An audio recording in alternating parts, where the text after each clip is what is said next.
For many of us, the story of the Titanic sinking kind of ends at the moment the ship disappeared beneath the waves at about 2:20 in the morning of April 15th, 1912. And if I'm being entirely honest with you, when I was growing up and I was a little younger than I am now, it was very much the same story. I was just really, really interested in what happened aboard the ship while it was going. But as I've grown up, the question has kind of come back to me time and time again.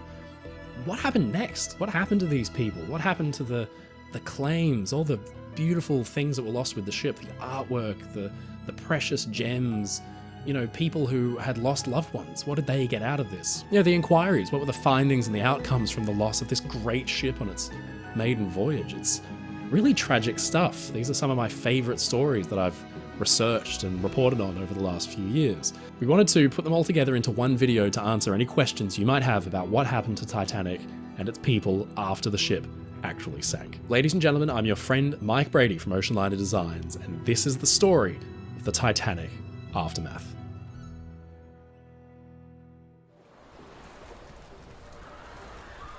At around 2:20 in the morning, April 15th, 1912, the stern of Titanic disappeared for good beneath the icy black Atlantic, leaving hundreds of people behind, alive and dead.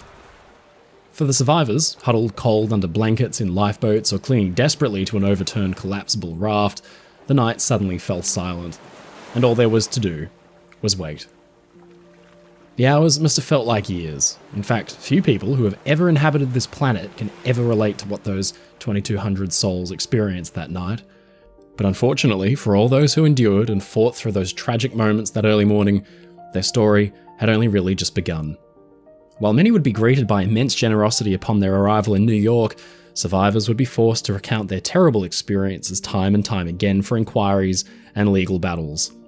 Crew members would try to fight for fair compensation. Steerage passengers would be nearly all but forgotten. The days, weeks, months and years following the Titanic sinking are one of the great untold aspects of the disaster, and the ship caused a momentous ripple through time that affected the lives of hundreds, even thousands around the world. For hours, Titanic's weary survivors were tossed around on the Atlantic on their small wooden boats, totally unsure of their own safety. Just because they had escaped the sinking ship didn't mean they would survive the night or even the next few days. But at long last, on the horizon, a light was spotted low, a ship. When Cunard's RMS Carpathia picked up the 700 plus survivors, the first urgent task was to treat the sick and the wounded. These passengers had sat still in the frigid air of a cold April night in the Atlantic, and some had been exposed to 28°F, minus 2°C water. The crew of the Carpathia was well staffed to address sick and wounded passengers with 3 physicians on board. Thanks to the Herculean efforts of her captain and crew, supplies were quickly gathered and they established makeshift first aid stations in each of the ship's 3 dining saloons that triaged the survivors and dealt with the most serious cases.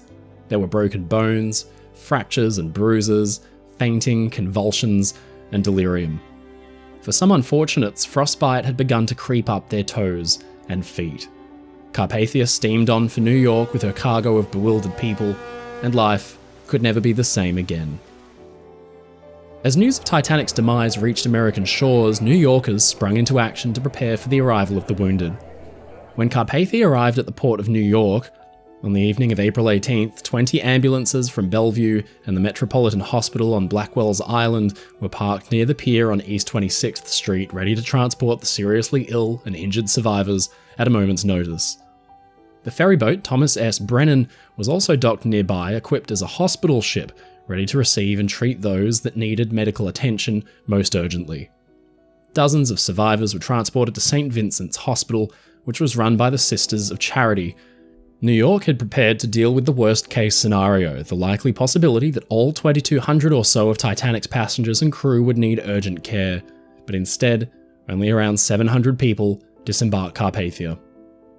In addition to the many medical staff and the transports, survivors on Carpathia were greeted by the Women's Relief Committee with food, clothing, and emergency funds, while the Travelers' Aid Society and the Council of Jewish Women stationed themselves at the pier and guided mostly second and third class survivors to temporary and safe lodging inside the city. It wasn't just government or official organisations either.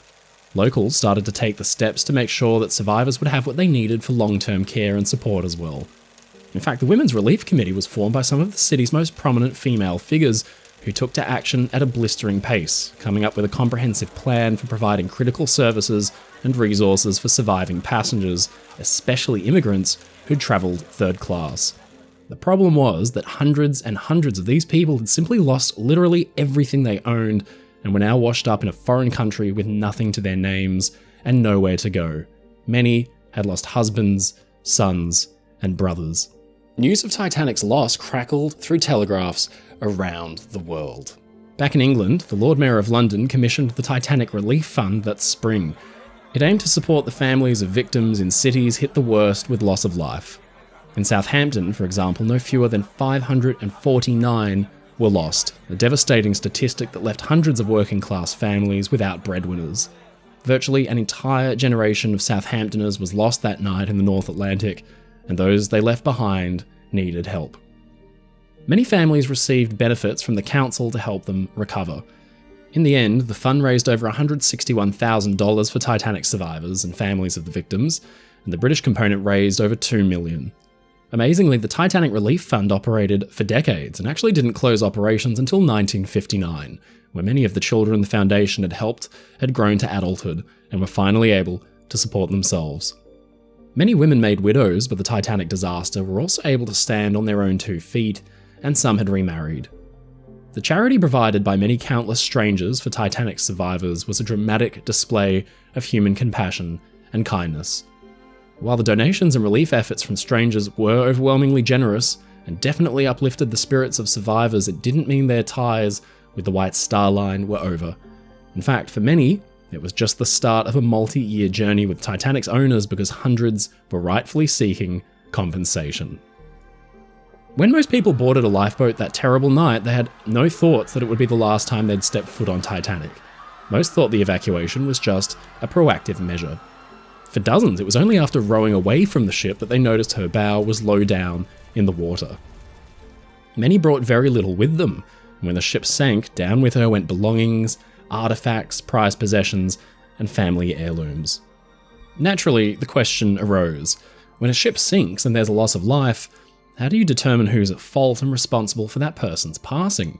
Tickets sold for White Star Line voyages had a broad disclaimer that said, "Neither the ship owner, agent, or passage broker shall be liable to any passenger carried under this contract for loss, damage, or delay to the passenger or his baggage arising from the act of God, public enemies, arrests or restraints of princes, rulers, or people, fire, collisions, stranding, perils of the sea, rivers, or navigation of any kind, even though the loss, damage, or delay may have been caused or contributed to by the neglect or default of the ship owner's servants or other persons for whose acts he would otherwise be responsible." It's jargon that few migrants would have properly read through, if they could read at all. But despite the clause, survivors and families of victims were going to look for someone to take responsibility for their losses. Incredibly, the White Star Line filed a petition in the Southern District of New York in October 1912 to limit its liability against any claims for loss of life, property, or injury, the very 3 things survivors and families of victims would be filing suit over in short order. The company claimed that the collision was due to a so-called inevitable accident, that at the time Titanic's liability was protected by an 1851 law that stated in cases of unavoidable accidents, the company was not liable for any loss of life, property, or injury. If the captain and the crew made an error that led to a disaster, but the owner was not aware of it, the company's liability was limited to the total of the passengers' fares alone, the amount paid for cargo, and any salvaged materials recovered from the wreck. The law was passed to encourage shipbuilding and trade by minimizing the risk to owners when disasters occurred. Under this law, the White Star Line would only be liable for a grand total of $91,805, which amounts to nearly $3 million today. $85,212 for passenger fares, $2,073 for cargo, and $4,520 for materials salvaged from the recovered lifeboats. But despite the White Star Line's claiming that the disaster was within the perimeter of the law, individuals seeking payments slowly began to build their cases. They claimed that although the crew had received wireless messages warning of ice, the ship maintained her speed, stayed on the same northerly course, posted no additional lookouts, and failed to provide the lookouts themselves with binoculars. They also faulted the White Star Line, and rightly so, for not drilling the crew properly for evacuation, leading to the launch of partially filled lifeboats. For the time, these were all very fair arguments. In a previous video on this channel, we looked at the breakup of Titanic and how dark it was that night, and we looked at the fact that binoculars probably really wouldn't have made a huge difference in these kinds of conditions. But the lookouts should have had them anyway, and it was up to the captain, his officers, and critically, the owners to ensure that they were properly equipped. After the White Star Line filed its petition, notices were posted in the New York Times between October 1912 and January 1913, asking people who claimed damages to prove their claims by April 15th, 1913, the one-year anniversary of the ship's sinking. Hundreds of claims totaling over $16 million came from people from all around the world. They were divided into 4 groups: loss of life, loss of property, loss of life and property, and injury and property. Now, the injury and property category stands out in particular because the claims detail the nightmarish experience of many survivors. In nearly 50 claims, survivors describe how they lived through the disaster and the physical and mental injuries they sustained. Anna McGowan, sailing on Titanic to return home to Chicago, wasn't able to get on a lifeboat cleanly and she was forced to jump. She sustained permanent injuries from the fall, from shock, and subsequent frostbite. Bertha Noon filed suit for more than $25,000 thanks to injuries she sustained after being physically pushed onto a lifeboat and her exposure to the cold water for several hours. She listed a badly injured back and spine that left her unable to wear corsets, severe nervous shock, and a misplaced womb. Additionally, she suffered from recurring congestion in her head and chest that left her prone to waves of unconsciousness for days at a time. The claims for loss of property really emphasised the class differences between different survivors on Titanic. Margaret Maggie Brown, for example, one of Titanic's most famous survivors, and today known as Molly, made claims in excess of $27,800 alone. Her claim listed a loss of multiple furs, gowns, capes, dresses, and a $2,000 necklace. Irene Harris, the widow of Broadway producer and theatre owner Henry Harris, sought a $1 million claim. Then there was the Carters, as we covered in a previous video on Lost Treasures of Titanic. They had a brand new 1912 Renault on board. Carter filed a claim on the Renault with Lloyd's of London, seeking $5,000 reimbursement from the White Star Line. By contrast, in perhaps the most modest of claims, third-class passenger and survivor Yum Hee filed a claim for items totaling just $91.05. The most expensive thing? A suit valued at £2.50, clearly a far cry from a French automobile or fine jewellery, and a perfect demonstration of the massive gulf between Edwardian rich and poor. Hearings for the lawsuits weren't held until June 1915 in the Southern District of New York. Depositions filed with the court through 1913 and 1914 show conflicting reports on who to blame for the disaster.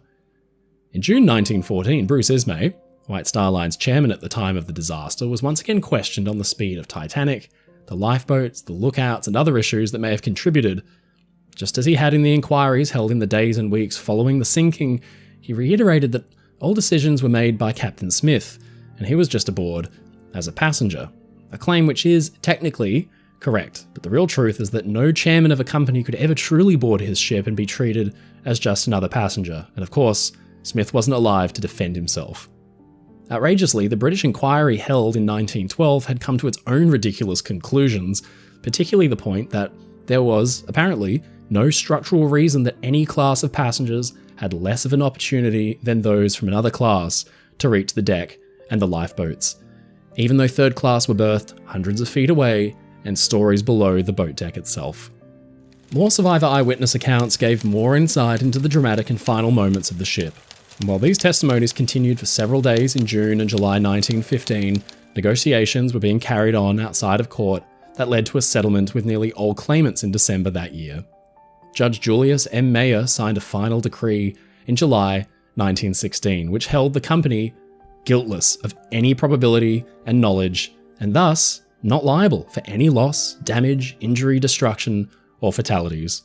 In the end, the company paid a total settlement of just over $600,000 to be divided amongst all the claimants, a far, far cry from the original $16 million. It was one of the great injustices of maritime law.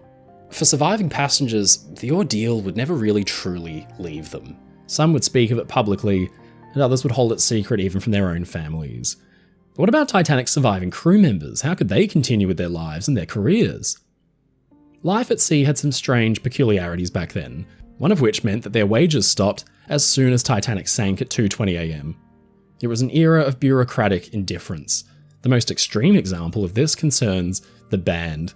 In one very famous case, musician Jock Hume's parents were outraged when CW and FN Black, the agent that contracted musicians to Oceanliners, sent a note asking after a 14 shilling 7 pence debt for the uniform that had been lost with their son. Instead of paying it back, Jock's father sent the note to the Amalgamated Musicians Union to publish in their newsletter. For most of Titanic's crew, this was the stark reality, and the survivors had to get back to business. Many went to work right away, with some even finding jobs aboard Titanic's sister Olympic. Then there were the officers. After the inquiries concluded, they ended up charting very similar careers, but the spectre of Titanic's loss never really left them. Second Officer Lightoller was the highest-ranking surviving crew member. He lived through the night by balancing on an overturned, collapsible lifeboat and was a powerful voice in the Titanic inquiries, incorrectly testifying that the Titanic did not break in two during her sinking, and he stayed a devout company man to the last. After the disaster, he served as a mate on the Oceanic, returning to duty with the White Star Line, and a year later he received a promotion from sub-lieutenant to full lieutenant in the Royal Navy Reserve. He was called up to active duty with the Royal Navy at the outbreak of the First World War. He was shipwrecked again, and in 1915 was given his own command, the torpedo boat HMTB 117. His wartime career was marred in controversy after the sinking of a U-boat. Reportedly, his crew fired on German survivors in the water, violating the conventions of war. He was placed on the retired list in March 1919 with the rank of commander, and in retirement, Lightoller took odd jobs like innkeeper, chicken farmer, and property speculator. But he was later involved in the Dunkirk evacuation, charging off across the channel to help bring the boys back. He was a real character, and he died in 1952, having never commanded his own passenger ship. Third Officer Herbert Pittman continued to serve with the White Star Line too after the Titanic. He served on Oceanic and then Olympic, but thanks to failing eyesight, he was taken from the bridge and made a purser instead. He left the White Star Line in 1922 for Shaw Saville, but he also never commanded his own passenger ship. Fourth Officer Joseph Boxhall served again in the same position on White Star Line's Adriatic before he was promoted to lieutenant in the Royal Navy Reserve in May 1915. He served a year aboard the battleship HMS Commonwealth during the First World War, before being dispatched to Gibraltar, where he would command a torpedo boat. After the war, Boxhall returned to the White Star Line in 1919, and eventually signed on as second officer on Olympic. Finally, when White Star Line and Cunard merged in 1933, Boxhall served as first and later chief officer of the RMS Aquitania, and after 41 years at sea, he retired in 1940. Finally, there was Fifth Officer Harold Lowe. He served with the Royal Navy Reserve during the First World War as well, eventually attaining the rank of lieutenant. Lowe returned to serve with the White Star Line before retiring in 1931, but as with the other surviving officers, not one of them ever held their own passenger ship command, with White Star or any other line. Such was the cloud that loomed over them, the legacy of Titanic's loss. The aftermath of Titanic's sinking is a demonstration of the strange duality of society, where survivors were lavished with aid by total strangers in the immediate aftermath. On arrival at New York, they were kicked to the curb by courts and inquiries for years after. The British inquiry didn't even bother to interview a single third-class passenger, and yet it came to the conclusion they had just as good a chance as first class at getting into a boat, never mind the fact their survival rate was less than half that of their supposed social betters. For those that survived the Titanic disaster or those who lost loved ones during the sinking, the sad fact of the matter is that it would be part of their lives forever. Much of it would be under the exposure of the public eye, testifying at inquiries, giving interviews to the press, and filing lawsuits against the White Star Line. But for others, the trauma manifested in private. Survivor Frank Goldsmith couldn't take his children to a baseball game because the roar of the crowd reminded him too much of the screams of the hundreds left behind in the water once Titanic sank. When tragedy strikes, surviving the actual event is usually just one in a long series of harrowing and difficult steps. Survivors are not only forced to recollect the value of their lost possessions, but to try to put a price on the loss of lives. And really, just how is anybody supposed to do that? Before the Carpathia had even reached New York, carrying not only her own passengers and crew, but every last survivor of the Titanic disaster, the wheels had already been set in motion for an official inquiry in the US Senate to investigate the cause of the ship's sinking. These hearings, to be conducted by the Senator William Alden Smith of Michigan, beginning at the Waldorf Astoria Hotel in New York City, were intended to find not only who was to blame for the catastrophe, but also intended to recommend changes to maritime law and regulations for the future. Of those questioned were some of Titanic's most notable passengers and crew members, as well as passengers still reeling from the ordeal they had just overcome. The world itself had fundamentally changed overnight. Picking up the pieces and solving the puzzle would be no easy task. The open and public nature of the hearings also meant that a media frenzy would ensue among journalists in attendance who were all hungry to keep chasing the Titanic story and happy to add fuel to the fire to sell papers. The world watched transfixed as the story of Titanic began to reveal itself little by little over the course of the 18-day inquiry, and all the while questions began to rise about the man at the center of it all, painting a very shaky picture of the American judicial system and their treatment of the delicate situation. Once all was said and done, the resulting testimony given added up to 1,100 pages of text, some of it contradictory, most of it confusing, and often marred by the witnesses struggling to recall accurate details while still processing immense grief and trauma. But for the first time, the story of Titanic had officially been told. And what a story it was. In the days immediately following the Titanic disaster, US Senator Alden Smith sat in his office poring over newspaper headlines, all bearing the same grim news. The brand new White Star liner Titanic had sunk with a great loss of life. For Smith, this news came as not only troubling, but puzzling. While having very little in the way of maritime knowledge himself, Smith had very fond memories of travelling with his son on board the RMS Baltic just 6 years ago, commanded by none other than the venerable Captain E.J. Smith, who had himself taken command of Titanic just days before, and now, it seemed, had perished with his ship. The senator had taken a liking to the wizened old captain during this voyage, having joined him for dinner and a tour of the Baltic. He counted himself quite impressed by both the ship and her captain, who had seemed to be the picture of the reliable old shipmaster who could weather any storm. So now, as the senator gazed down at the headlines spread out before him, the question on his mind was the same as the question on everybody else's minds: what had happened? This wreck cannot have been a consequence of a foolhardy and reckless captain, because the E.J. Smith he had come to know couldn't have been further from that. Senator Smith knew that an intensive investigation would need to take place in order to find the answers, but upon phoning President Taft, he learned that the president intended to do essentially nothing in response to the disaster. He was too riddled with grief over the loss of his close friend and aide, Major Archibald Butt, who had been tragically lost in the sinking. Frustrated and full of unanswered questions, Smith decided to take action. If anyone was going to reveal the truth behind the Titanic disaster, it would have to be Senator Alden Smith himself. With the Carpathia fast approaching the New York docks, Smith knew that if any meaningful action was to be taken, there could be absolutely no delays. Just 2 days after the sinking of Titanic, with the Carpathia still steaming her way, carrying all of those survivors from the disaster towards New York, Smith introduced a resolution to the US Senate, laying out his intent to form a subcommittee to investigate the sinking and use the findings of the investigation to recommend changes to maritime safety. This was a forward-thinking move from Smith, who despised panic legislation and was taking pains to stop such measures before they could begin. He was of the mind that preventing another disaster like that of Titanic could only be possible once all the full story was known, and laws could then be passed to address the issues that came to light from the investigation. This was no time for assumptions or guesswork, and clearly many agreed. The resolution was passed, and Senator Smith got to work immediately ironing out the legalities of subpoenaing British citizens for an American investigation. Under advisement from the president, it was decided that Smith was well within his rights to subpoena Titanic's surviving crew and passengers, because the White Star Line was owned by an American parent company, the International Mercantile Marine. Because of this, Titanic was legally an American-owned vessel. When asked by a reporter how Congress could have any jurisdiction over British citizens, Smith replied, "We may not have jurisdiction over the individual, but the American Congress is not without jurisdiction over the harbours of the United States. It is for these men who make use of these harbours to meet the public demand for information in regard to the disaster." After speaking to reporters, Smith made his way to New York Harbor by train, where he planned to meet none other than J. Bruce Ismay, Titanic survivor and the chairman of the White Star Line, on board Carpathia as soon as she docked. It was not for lack of empathy that Smith didn't even allow Ismay time to step foot on dry land before being issued the subpoena. Smith's office had intercepted several curious telegrams sent under the clever codename Yampsy, or Ismay spelt backwards, requesting that the White Star office hold the RMS Cedric so that Ismay and the remaining Titanic crew members could return home aboard her to England as soon as possible.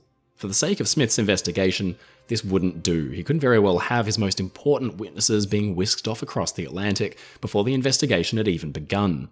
Upon boarding Carpathia in New York, Smith found his way to the cabin of the ship's surgeon, where Ismay had been staying, and ignoring a handwritten sign on the door which read, "Please do not knock," Smith burst in. Philip Franklin, vice president of the International Mercantile Marine, answered the door and informed Smith that Ismay was far too ill to accept visitors. But unwilling to take no for an answer, Smith simply said, "I'm sorry, I shall have to see that for myself." A half hour later, Smith re-emerged from the cabin, having gotten what he came for, and upon leaving Carpathia, he was met by a crowd of reporters who had got wind of this intense conversation with Ismay. Smith informed them that Ismay, the White Star chairman, would be appearing the very next day at the Waldorf Astoria Hotel for questioning alongside Titanic's 4 surviving officers. The investigation was officially about to begin. But despite seeming businesslike, and collected on the surface though, as Smith left Pier 54, the senator was beginning to realise the immense gravity of the disaster he was grappling with. He had witnessed panicked families begging him for more information on the whereabouts of their loved ones. He'd heard the hysterical wailing of grief, blended with the joyful laughter of those being reunited. It was a jarring experience that he'd found to be deeply disturbing. It was enough to put him on pins and needles. The weeks ahead were about to be long and painful, but the truth of the Titanic needed to be discovered once and for all. The very next morning, on April 19th, a massive crowd had assembled itself out the front of the Waldorf Astoria Hotel. The doors opened promptly at 9 a.m, and within 3 minutes the east room of the hotel was filled to the brim with reporters, photographers, and anxious spectators, all packed shoulder to shoulder, all desperate to know the truth behind the historic disaster. An hour later, Senator Alden Smith arrived, accompanied by Senator Francis Newlands of Nevada and Steamship Inspector General Uller. Now, the first witness called to give testimony was, of course, J. Bruce Ismay, a man whose character was already being called into question by the very fact that he had survived the sinking at all. Ismay was seated at the large conference table situated in the center of the hall, flanked on either side by White Star Vice President Philip Franklin and Titanic's highest-ranking surviving officer, Charles Lightoller. Senator Smith began by asking Ismay a few preliminary questions, and immediately the frantic flashing of cameras and the popping of bulbs filled the room. But the media free-for-all was over as quickly as it began, with Senator Smith shouting, "Get those photographers out of here!" And with this interruption aside, formal questioning could finally commence. Ismay took the stand and faced his first round of intensive questioning. 2 more would follow in the coming weeks, and for Senator Smith it was vital that his line of questions leave no stone unturned. Ismay was, after all, the most obvious and convenient villain for this disaster, being the wealthy English gentleman who'd fled the sinking ship, while so many women and children perished behind him. But even worse, rumours were quickly spreading that Ismay had directly ordered Captain Smith to attempt a record crossing, ultimately speeding the vessel into an ice field that had sunk it. This could be an easy win for Smith and a death knell for Ismay's reputation, but Ismay, it seems, had heard the rumours and was ready to address them head-on. When asked about his role in loading the lifeboats, Ismay was quick to put the allegations to rest. He said, "I assisted as best I could getting the boats out and putting the women and children in. I stood upon the deck practically until I left the ship in the starboard collapsible lifeboat, which is the last boat to leave the ship so far as I know. More than that, I do not know." Later in Ismay's testimony, he described exactly how he found himself in a lifeboat, despite the order being given for women and children first. Smith asked him, "What were the circumstances of your departure from the ship?" "I asked merely that," but Ismay cut him off. He said, "The boat was there. There was a certain number of men in the boat, and the officer called out asking if there were any more women, and there was no response. There were no passengers left on the deck." Smith asked, "There were no passengers on the deck?" Ismay said, "No, sir, and as the boat was in the act of being lowered away, I got into it."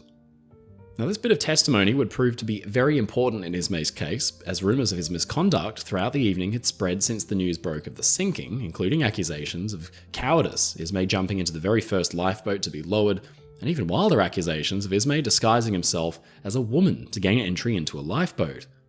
Another common misconception that prevails to this day suggests that Ismay had put pressure on Captain Smith to increase the ship's speed in order to reach New York a day earlier, a decision which would have had dire consequences as the ship sped her way through the ice field. But Ismay's testimony paints a different picture of those events. Smith asked him, "Did you have occasion to consult with the captain about the movement of the ship?" Ismay said, "Never."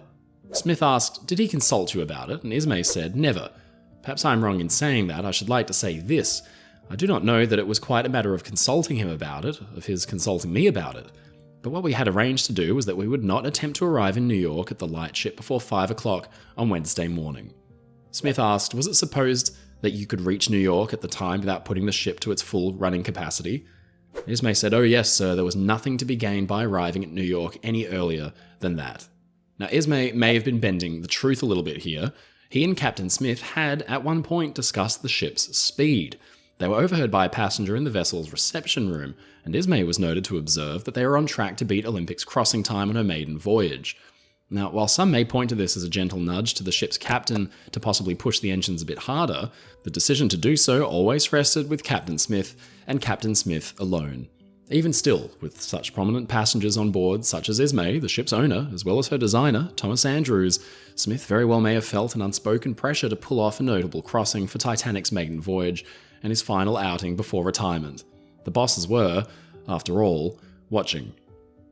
Now, throughout the proceedings, Ismay asserted that he was more than willing to cooperate with what was happening to whatever extent was necessary. But after defending himself at length for hours, upon leaving the conference room, he was quick to bring the legality of the hearings into question before the press, a move that at this early stage only really served to make the scapegoat of Titanic look even more undignified. Having already once attempted to secure passage home on the Cedric for himself and Titanic's surviving crew members before the inquiries had even begun, Ismay was once again frustrated at his inability to leave American soil and felt it unlawful that British citizens should be detained. While his complaints wouldn't seem so incendiary as the hearings continued, his decision to speak out against the hearings to the press seemed to many to be a tactless move, especially for a man actively working to clear his own name. Unfortunately for Ismay, the reputational damage would haunt him for the rest of his life. Despite multiple attempts to clear his name, and many of the allegations against him having been proven false, he would never outlive the public smear campaign that resulted following the sinking. The public needed to believe somebody was to blame for Titanic, and the picture the press painted of Bruce Ismay was unfortunately a very easy sell. The same day, Titanic's second officer, Charles Lightoller, was called to testify. He started out by describing his role in the ship's trials and testing, with Smith grilling him to describe each process in detail. Now, Lightoller was a notorious company man with a penchant for playing his cards very close to his chest, and his evasive responses quickly became an annoyance for Senator Smith, who continually needed to press Lightoller to be more specific. Once the senator was satisfied with Lightoller's accounts of the ship's testing, the majority of the remaining testimony on that first day was focused on recounting Lightoller's actions during the sinking, most notably the loading and lowering of the ship's port-side lifeboats. Now, many of the boats on that side of the ship had been lowered away before being filled to their complete 65-person capacity, and Lightoller's decision to not fill these boats completely had come under heavy scrutiny in the days immediately following the sinking. Senator Smith took the opportunity to press the officer for more answers. Now, initially, Lightoller claimed he simply didn't realise the extent of the emergency, and said he was more concerned about the 70-foot drop from the deck to the sea than about filling the boats completely. But once it became clear that the ship and her passengers were in mortal danger, Lightoller admits that he took more risks loading the boats with some 35 passengers, still well below capacity, but he claimed the boats didn't seem safe when filled beyond that point. With the first day of testimony complete, the subcommittee retired to review their findings so far. Many felt that Lightoller had not presented all of the facts, and the White Star was attempting to supply only the bare minimum evidence in order to speed through the hearings and see their employees brought back home to England. Now, beyond this was the issue of Bruce Ismay's appeal to be excused from the remainder of the hearings and be sent home to be with his family, a request which Senator Smith continued to deny. Rumours continued to circulate about the possibility of negligence aboard Titanic prior to her sinking, and while the blame for this negligence may not have lain with Ismay alone, he would be called for further testimony to address the concerns publicly. Ismay, along with the ship's surviving officers and crew, were to remain in the United States for the remainder of the hearings. The next morning's hearings were held in the much larger Myrtle Room, given issues with the crowding and harsh echoes experienced in the Waldorf Astoria's smaller East Room. Now, this second day saw testimony given by Harold Cottam, Carpathia's wireless operator, and Harold Bride from Titanic. Cottam's testimony transfixed the crowd. The 21-year-old appeared not much more than a boy, described his harrowing experiences manning Carpathia's wireless room from Sunday night right up until Wednesday afternoon without stepping away or sleeping, save for a few hours in which he admits to inadvertently drifting off in front of his instrument. He was then relieved by Harold Bride, who despite his own extensive injuries from frostbite preventing him from even walking, had taken over Cotham's duties to allow him to rest. Cottam described in detail the messages he sent and received on the night of April 14th in regards to the imperiled Titanic, leading up to the moment that the ship finally went dark. It was at this moment that Senator Smith called Harold Bride to testify, and a somber atmosphere settled over the room. The severely injured young man was wheeled into the room, bandaged and clearly exhausted, his expression showing all of the weight of the tragedy he was now bearing. There was little room to maneuver a wheelchair through the crowded room though, so Bride needed to be carried to his place at the conference table and seated in a large chair near the senators, who now needed him to relive in detail the night he nearly lost his life. He gave his age, just 22 years old. After reviewing the finer points of his experience and duties as wireless operator, Bride was questioned on the messages he sent and received the night of the sinking. It was here that an interesting, uncomfortable point arose. In desperation, and trying to keep the lines of communication open with rescue ships, Bride's colleague Jack Phillips had been frustrated by the German liner Frankfurt for cutting in and asking, "What is the matter with you?" Bride recalled that Phillips called the German a fool in response and essentially told him to shut up. The Germans did not take kindly to this perceived slight and pointed to this interaction as British inefficiency at sea, claiming that it's likely the Titanic disaster may have claimed far fewer lives had the Frankfurt not been sidelined. Now this is, of course, completely untrue. The Frankfurt was too far away to help, but Bride defended his colleague's actions on the stands and essentially pointed out that this was a matter of course. He and fellow wireless officer Phillips knew for certain the Carpathia was on her way, and Frankfurt's attempts would be simply too little, too late. While finishing up the second day's proceedings, Senator Smith concluded with an announcement that a number of Titanic's surviving officers and crew, including managing directors Bruce Ismay and Philip Franklin, were to be subpoenaed and to appear in Washington, D.C. on Monday for the next round of hearings. Those not subpoenaed were free to return home at last, and some 172 British survivors of the disaster were finally free to return to England on board the SS Lapland on Saturday, the very next day. This was despite Ismay's repeated requests that he and the surviving officers be allowed to return home to England as soon as possible. With this new round of subpoenas, Smith was making it clear he was in it for the long haul. Ismay's hands, for now, were tied. The venue was changed from the Waldorf Astoria in New York City to the caucus room of the Russell Senate Office Building in Washington, D.C. on Monday, April 22nd. The room was as fresh and new as Titanic had been on boarding day. Dubbed the throne room by the first few people to step inside, this massive and ornately decorated room had never been used before until this very morning. The spotless room was immediately flooded by a throng of enthusiastic and curious ladies carrying sack lunches and crowding shoulder to shoulder, eager to witness the day's events. Now this did not sit well with Senator Smith, who had to shove his own way through the crowd of photographers and spectators just to get to his seat. After rejecting a number of those overcrowding the room, Smith began the day's proceedings with this announcement. "We are not at all concerned about the convenience of visitors upon the hearing. We are concerned primarily in obtaining the truth, and I desire each person here to understand that they are here solely by the courtesy of the committee, that the inquiry is not for their entertainment, and that any expression of any kind or character will not be permitted." With that line drawn in the sand, the first to take the stand for this next round of questioning was Philip A.S. Franklin, the Vice President of the International Mercantile Marine Company. Now, in particular, the subcommittee was hoping to dispel confusion surrounding a mysterious Marconigram that had been sent shortly after Titanic's demise, indicating the ship had survived her encounter with the iceberg and was slowly making her way for Halifax with all passengers on board safe and accounted for. It read, "Titanic proceeding to Halifax. Passengers will probably land there Wednesday. All safe. White Star Line."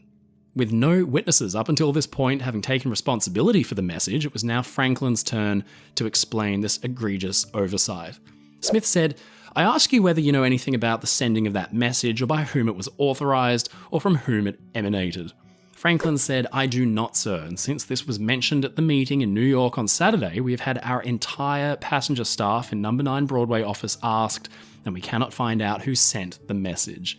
Throughout Franklin's testimony, it becomes more clear that he and the rest of the White Star officers were operating under the assumption that Titanic had survived and was making for Halifax based on rumours circulating in the press and their own confidence in the supposed unsinkable ship. Now, it wasn't until 6:30 p.m. Monday evening, a full 14 hours after Titanic had sunk, that the reality had become painfully clear. This following telegram was received by the White Star officers from the Olympics captain, Titanic's sister ship, captained by Herbert Haddock. He'd said, Carpathia reached Titanic's position at daybreak, found boats and wreckage only. Franklin goes on to describe the chaos that ensued immediately upon receiving the message. He said, immediately that telegram was received by me, it was such a terrible shock that it took us a few minutes to get ourselves together again. Then at once I telephoned, myself, to two of our directors, Mr. Steele and Mr. Morgan Jr., and at the same time sent downstairs for the reporters. I started to read the message, holding it in my hands to the reporters. I got off the first line and a half where it said the Titanic sank 2:00 a.m, and there was not a reporter left in the room. They were so anxious to get out to telephone the news. I want to say this, that during the entire day we considered the ship unsinkable, and it never entered our minds that there had been anything like a serious loss of life. We, of course, thought there might have been something in transferring passengers or handling the passengers, but it never entered our minds that there had been a serious loss of life until we got this Haddock message at 6:30. Called next to testify after Franklin was Titanic's fourth officer, Joseph Boxhall. The soft-spoken young man clearly struggled with nerves and kept his hands clutched throughout the testimony to keep them from shaking. Despite his timid nature, Boxhall's testimony was to be a bombshell. On the night of the sinking, as it became more clear that Titanic and her passengers were in serious danger, Boxhall was charged with sending up distress rockets and attempting to signal what appeared to be a nearby vessel. Smith asked, "You say you fired these rockets and otherwise attempted to signal her?" "Yes, sir," Boxhall said. "She got close enough, as I thought, to read our electric Morse signal, and I signalled to her. I told her to come at once. We were sinking." Smith, "And did you get any reply?" Boxhall, "I cannot say I saw any reply. Some people say she replied to our rockets and our signals, but I did not see them." Smith went on, "From what you saw of that vessel, how far would you think she was from the Titanic?" Boxhall, "I should say approximately the ship would be about 5 miles. Now, up until this point, very little had been said of this nearby mystery ship, and now, according to Boxhall, a potential rescue had been in view of the Titanic the entire night. Ismay's initial day one testimony had mentioned a nearby vessel as well, though the comment was rather quickly hand-waved away by the committee. Smith asked, "What course was taken by the lifeboat in which you were in after leaving the ship?" Ismay said, "We saw a light some distance off to which we attempted to pull and which we thought was a ship." The committee was now presented with an all-new piece of the puzzle, and when solved, this part would portray the story of the infamous SS Californian, the ship nearby enough supposedly to have been able to come to Titanic's aid, yet they claim to have never received any of her distress calls due to their wireless operator being off duty for the evening. The captain of the Californian, Stanley Lord, would later testify to this, but asserted that while he and his crew saw a nearby vessel, it did not seem to be in distress, and they concluded nothing was out of the ordinary. This would ultimately become an indictment on both Lord's command and the established protocols for wireless communication between ships of the day. Today we understand that because Californian was stopped for the night, she could not have rushed to Titanic's aid, but for the time, this was tantalizing news. It ruined Stanley Lord's reputation and that of his ship. Day 4 of the inquiry saw Third Officer Herbert Pittman take the stand, and at this point it seemed that the committee was ready to strike right at the heart of the matter. This time, Senator George Perkins took over the questioning. He asked, "And you had boats to accommodate only about 1,200 at most?" Pittman said, "I could not say how many they were supposed to accommodate," but Perkins pressed him.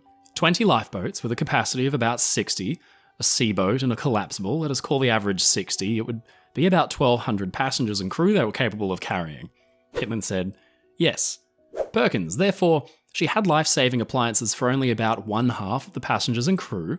Impatient and testily, Pittman replied, "All these details can be got from the builders, I suppose." Now, Pittman's testimony began to shed more light on the protocols for training and testing of the lifeboats on Titanic as part of the British Board of Trade. Smith asked, "But what I would like to know is just what it was necessary to do in order to satisfy the Board of Trade." Pittman, "Well, put a crew of men in the boat, lower her into the water, and pull her around the harbour and sail her back to the satisfaction of the Board of Trade officials." Smith, "And 2 of them were lowered?" Pitman. 2 of them were lowered. Incredulous, Smith asked, "As a matter of fact, no further drill was had on the Titanic after leaving Southampton, was there?" Pitman simply said, "No, sir." A few more important pieces of the puzzle were beginning to fall into place. It seemed as though over the course of the Titanic's short life, testing of safety equipment and the drills required of the crew had been something of an afterthought.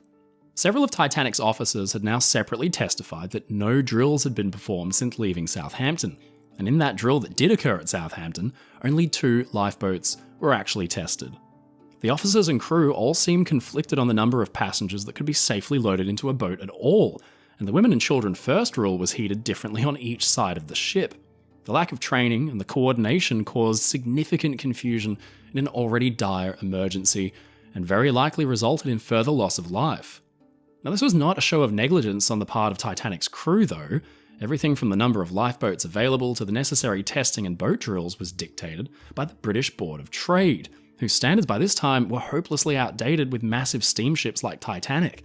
The most unfortunate part of all was that it took a tragedy the magnitude of Titanic to force a much-needed overhaul to these requirements.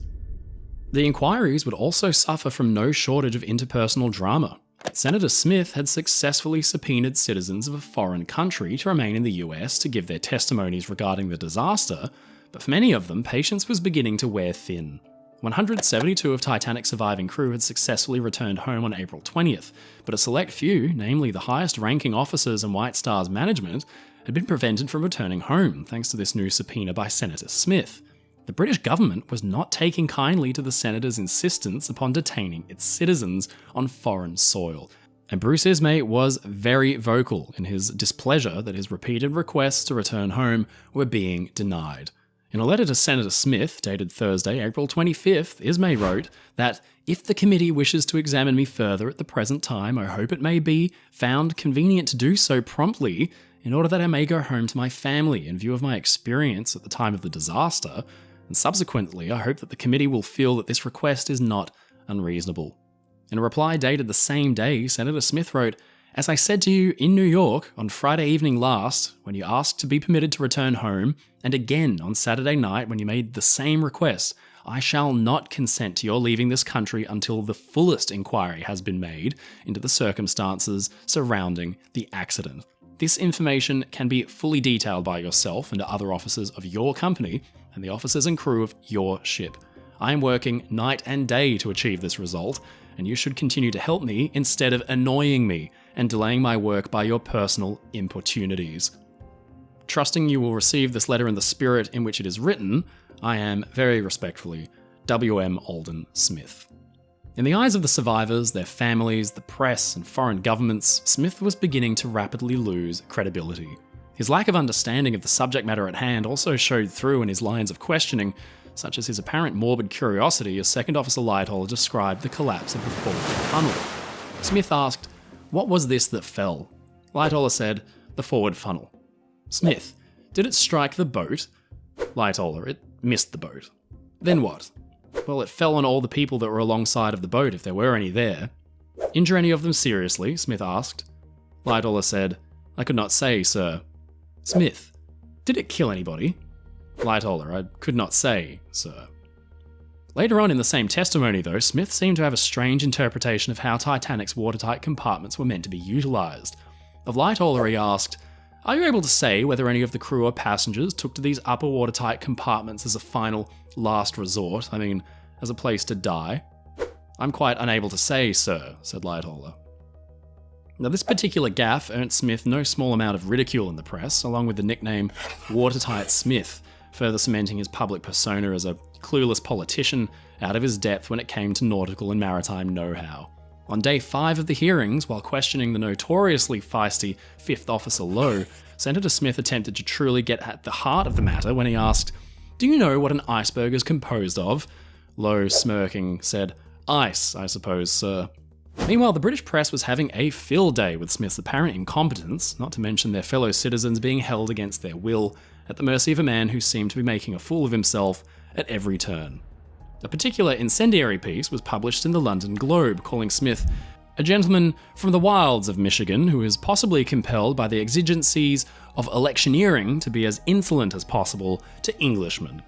Now, the British newspaper Daily Sketch published a short editorial column from its New York offices on April 27th, which read, "British criticisms of Senator Smith and his methods of investigation appear to be fully concurred in by the majority of Americans, and it would not be too much to say that the senator is the laughingstock here as he seems to be in England." But the American press was quick to counter this sentiment with their own moral grandstanding. The New York Herald printed that nothing has been more sympathetic, more gentle in its highest sense than the conduct of this inquiry by the Senate committee, and yet self-complacent moguls in England call this impertinent. This country intends to find out why so many American lives were wasted by the incompetency of British seamen, and why women and children were sent to their deaths while so many in a British crew have been saved.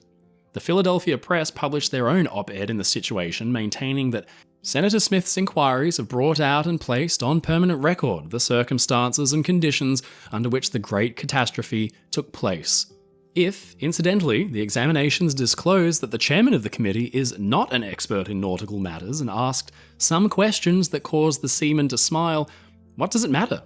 The value of this investigation is not in the questions, but in the answers. The hearings officially concluded on May 28th, when Senator Smith presented his final report to the committee. Now, these findings took particular aim at the British Board of Trade, as well as the general standards of seafaring on the day, recognising that the testing and training protocol of the ship's safety equipment was hopelessly inadequate. The crew were unprepared to deal with an actual disaster at sea, he found, a detail which ultimately resulted in needless loss of life. Passengers had been given no indication that there was an emergency, were unsure whether to proceed to the lifeboats or stay on the ship until it was too late for many. Orders from the crew and officers were conflicting, when they were given at all, and it took far too long for the evacuation to get underway in earnest. It was also found that Titanic's Captain Smith had not done enough to heed the ice warnings received from nearby ships, which could have had as much to do with his confidence in his vessel as it did with his confidence in his own seafaring, but now this confidence seemed misplaced. It was also thought that the Californian had played its own role in the catastrophe, having failed to come to Titanic's aid despite being within sight of the ship as it went down. The lack of around-the-clock wireless contributed heavily to this critical misstep, as did Captain Lord's rather lackadaisical attitude towards sighting the distress rockets in the distance. Possibly most damning of all, the horrendously outdated British Board of Trade lifeboat requirements meant that while Titanic met and even technically exceeded these standards, she lacked proper lifeboat space for about half of the ship's complement of passengers. Now, these regulations had been set for any ship greater than 10,000 tons, and of course, Titanic dwarfed this at over 46,000. It seemed that protocols and regulations had barely even attempted to keep up with the rapid progress made in naval engineering in the latter part of the 19th century, and what may have been possibly adequate for ships half of Titanic's size in decades past was now woefully out of date for these massive steamships carrying thousands of people across the sea. These oversights came at the cost of 1,496 human lives. As a result of the Titanic inquiry, it was recommended that all ships carry enough life-saving apparatus to accommodate all of those on board. New emphasis would also be put on more lifeboat drills and inspections, so as to prevent the confusion experienced on the night of Titanic's sinking.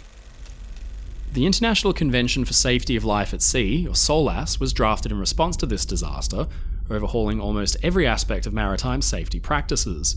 Now, though it wouldn't officially pass until 1914, and was ultimately brushed to the side with the outbreak of the First World War, in the weeks and months following the Titanic disaster, almost every major transatlantic passenger carrier updated their lifeboat requirements accordingly.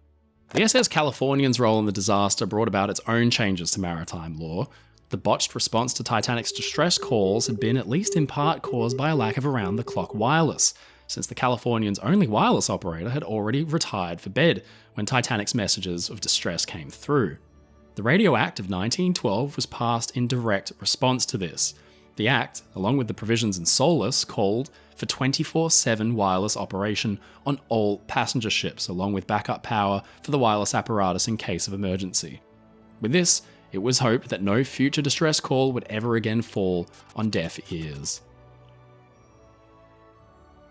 Also placed on more comprehensive patrol and reporting of ice, especially on the North Atlantic tracks, which passenger ships routinely followed. In the immediate aftermath of the sinking, the US Navy dispatched ships and large cutters to patrol for ice in the vicinity of Titanic's final position, but it was found that action on a larger scale was necessary to ensure that all checks were in place. Now, up until this point, it had been largely the responsibility of a ship's crew and captain alone to monitor for ice at sea and report their findings to other ships. In response, the International Ice Patrol was founded as an arm of the US Coast Guard with the purpose of reporting dangerous ice conditions in the North Atlantic. This organisation still exists and operates to this day, though they now make use of aircraft rather than ships for increased visibility over larger swathes of sea. The construction and design of ships was also altered in the wake of the sinking. Double bottoms, like the type Titanic had, were now expanded on many ships like her sister Olympic into full double hulls, which now extended all the way up to the waterline to further reinforce the sides of the ships. Bulkheads were also extended to reach all the way to the top decks, making them fully waterproof. In Titanic's case, we know these bulkheads only extended to about 10 feet above the waterline, making it impossible to fully seal them. The results of the Senate inquiries showed that much of what transpired the night of April 15, 1912 was largely preventable and was ultimately the result of lax and outdated safety regulations, improper handling of ice warnings, and simple hubris. The idea that the ship was a lifeboat unto itself was proven to be little more than an Edwardian fairy tale, and it took the world's largest maritime tragedy to that point to see changes made to this backwards mentality. The American inquiry did a pretty decent job of separating a lot of the truth from the myth in the days immediately after the sinking, but it was felt by many, and it was very obvious that the British would need to hold their own inquiry as well. But with over 25,000 questions asked over the course of 42 days of total questioning, more than double the length of the American hearings, this is obviously a topic for another day. Despite a contentious press that looked to lambast Senator Smith's actions through the investigation at almost every possible turn, by the end of the hearings, a column printed by the New York Times conceded that he has brought out what we all wanted to know and had a right to know about the loss of the big ship, and enabled us all to form a clear idea as to where the responsibility, direct or indirect, for that loss lies. The world now knew some of the truth of the Titanic, for better or for worse, and with that, important progress could now be made in hopes that there would never again be a tragedy as painful and avoidable as the loss of the RMS Titanic. 59 Buckingham Gate, London. Rows and rows of wooden chairs are packed as heads crane for a view of the witness who stands next to an enormous half model of an ocean liner. The model itself is about the size of a small rowboat. The witness's voice echoes through the galleries and the towering space called the London Scottish Drill Hall for the regiment it headquartered. A panel of serious-looking men watch the witness intently from behind their solid wooden desks. "Do you still think," asks one of them, "that it was natural not to think about going back and saving some of those people?" The witness thinks for a moment before he responds carefully. "I think it was still natural, but I concede that it would have been a very splendid thing if it could have been done." The witness is talking about why his lifeboat, barely full, did not return to help the hundreds of people crying out after their ship had slipped beneath the waves. It's Monday, May 30, 1912, day 11 of a 36-day inquiry into the loss of Titanic, which now rests nearly 4 kilometers deep on the bottom of the ocean. Just how it got there, the complicated series of events that led to the sinking and the persons or parties at fault, is at the core of this investigation. Just after Titanic survivors had landed at New York, an American inquiry was hastily called that to many in Britain seemed little more than political theatre. Now, the government and the public hoped to find out the real truth. What had happened that night Titanic sank? What changes had to be made to ensure it never happened again?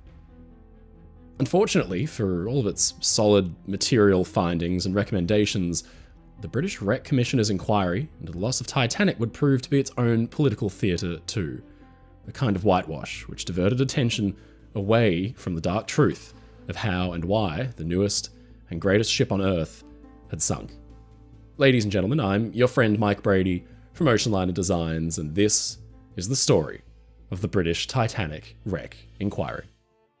News of the loss of Titanic, as well as the nearly 1,500 men, women and children that succumbed in its sinking, was initially slow to spread. In the immediate aftermath of the tragedy, headlines were a tangled, ugly mess of misinformation, causing mass confusion among a public that was desperate for answers.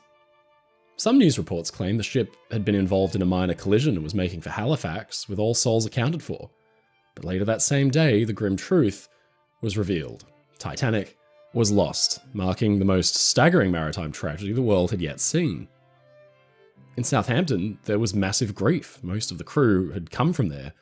And across the world, telegraphs chattered with fantastical tales of panic in the final moments, men dressing as women to escape, the captain sacrificing himself to rescue a baby. Just what exactly had happened out there on the cold Atlantic was shrouded in mystery. And even as the ship's victims were still bobbing in their life jackets on the ocean's surface, moves were being made to hastily convene an inquiry in the US. The Americans were quick to jump at the opportunity because Carpathia had landed the entire load of survivors at New York in one go. Officials only had a tiny window to subpoena witnesses who could explain how so many people, many of them Americans, had died. Senator William Alden Smith of Michigan oversaw the inquiry, having accosted White Star Chairman Bruce Ismay to ensure his cooperation with the investigation before Ismay had even had a chance to step foot from off the Carpathia when she'd arrived. His authority came with backing from the White House. President Taft had lost a close friend and confidant in the Titanic sinking, Major Archibald Butt, and the disaster had devastated him. With the witnesses hastily gathered and proceedings underway, the whole thing was marred with controversy. Seeking out answers in the wake of the disaster was all well and good, but tension between Titanic's surviving crew and Smith, himself no seaman, boiled over into outright, open hostility. The crew, many of whom had lost virtually all that they possessed, were now kept as prisoners in New York until the inquiry was finished. Officers like Lightoller were presented with questions, many of them seemingly nonsensical, that rankled them. They gave half-hearted answers or ignored questions outright, deeply resentful that the crew of a British ship were being investigated by an American inquiry that seemed little more than the political theatre Smith needed to curry favour with his president. By the end, the investigation concluded the ship's loss was the consequence of Captain Smith's flippant attitude towards the ice warnings he had received, and the tragic loss of life was primarily the fault of inadequate emergency drills, as well as having too few lifeboats and a lack of organised emergency response. But almost at the same time the Americans launched their investigation into the disaster, the British began laying the groundwork for proceedings of their own. Titanic being a British-flagged vessel, it was only logical that the British Board of Trade investigate the sinking of their ship.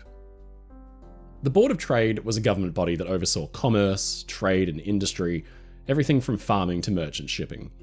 It was a vast scope of authority headed by Sidney Buxton. As far as shipping was concerned, it had been responsible for outlining all the regulations British ships had to follow in order to operate legally. To help with this, it had advisors who provided insight into how shipping companies actually worked, many of the advisors being managers and directors from the big shipping lines themselves.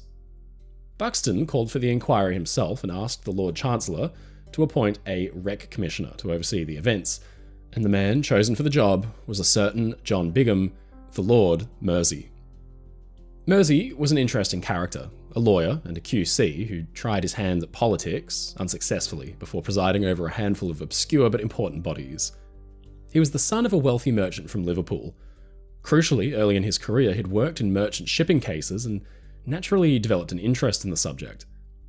Mersey's appointment wasn't without controversy and already cast a small shadow of doubt over the authenticity of the upcoming inquiry.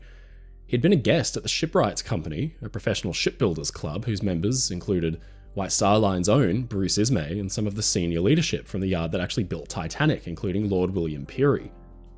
He had frequent dealings with the big shipping lines and felt strongly about Britain's dominance at sea. At a dinner for the Chamber of Shipping in February 1908, he had proposed a toast saying that those connected with the industry had to see that nothing was done by legislation or in other ways which would decrease the carrying power of this great country. This judge, who had regularly sided with the big shipping lines over pay disputes and strikes, was the man adopted as the head of the so-called Independent Tribunal. Britain's Prime Minister Asquith declared that the Board of Trade had absolutely no power to direct the course of the inquiry, but it's difficult to swallow the idea that Mersey was an independent and neutral leader in the proceedings. At the House of Commons, the Prime Minister was challenged by Irish politician Edward Carson. Does the right honourable gentleman imagine Lord Mersey will be influenced by the Board of Trade? He had asked. It was a fair thing to ask, but inevitably it called the man's honour into question. No, sir, said the Prime Minister. It's an insult to Lord Mersey to suggest it. So it was that the inquiry would be headed by a man who had Britain's shipping interests very, very much at heart, advised by a team of officials who, unlike their American counterparts, came equipped with actual maritime experience and knowledge. There was the chair of naval architecture at the University of Glasgow, an admiral from the Royal Navy, a senior engineer assessor, a senior captain and representative of the Trinity House organisation, and another assessor, a commander of the Royal Navy Reserve. It was hoped that they'd avoid the embarrassing pitfalls experienced by US Senator Smith as he fumbled his way through awkward lines of questioning during the Senate inquiry. Second Officer Lightoller later wrote that the American hearings were, quote, such a contrast to the dignity and decorum of the court held by Lord Mersey in London, where the guiding spirit was a sailor, in essence, and who insisted that any cross-questioner should at any rate be familiar with at least the rudiments of the sea. With the Board of Trade having called for the inquiry and appointed the Rec Commissioner, this meant they were essentially investigating themselves and their own interests. Compared to the American investigation, which took place over the course of 18 days, the British inquiry amounted to a whopping 36.